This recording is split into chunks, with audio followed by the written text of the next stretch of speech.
Nous devons aider le continent africain. To live with us, the European dream. Good friend of Taiwan. Europe 1, bonjour. La revue de presse internationale nous emmène d'abord en Algérie ce matin. Bonjour Nour Chahine. Bonjour. De quoi parle la presse algérienne ? De la cherté de la vie en ce mois de Ramadan, particulièrement du prix d'un aliment de base de la cuisine algérienne qui a vu son prix flamber. L'oignon intouchable titre l'expression à plus de 300 dinars le kilo, près de 2 euros. Le prix de l'oignon est au cœur d'une polémique selon le Jour d'Algérie, à tel point que les pouvoirs publics ont dû intervenir.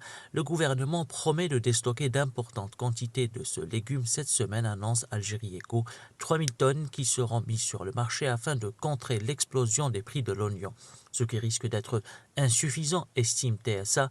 Selon ce média, la rareté de l'oignon est due au changement climatique qui frappe de plein fouet les agriculteurs.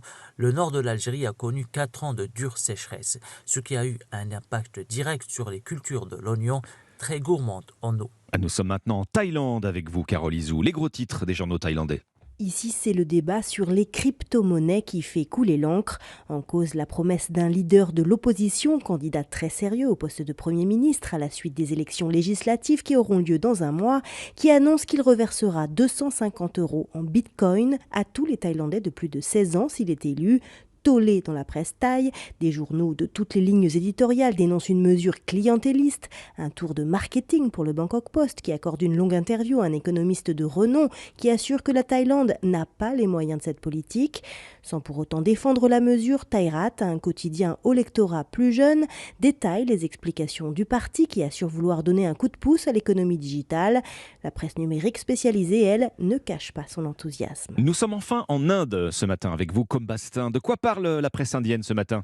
De la visite d'Emin Zaparova, vice-ministre des Affaires étrangères ukrainienne, à New Delhi. Une première, explique The Telegraph, avec l'objectif de convaincre le Premier ministre Narendra Modi d'apporter un soutien plus franc à l'Ukraine. Depuis le début de la guerre, l'Inde refuse de condamner la Russie devant l'ONU. En cause, décrypte Hindustan Times, une alliance militaire ancienne entre les deux puissances.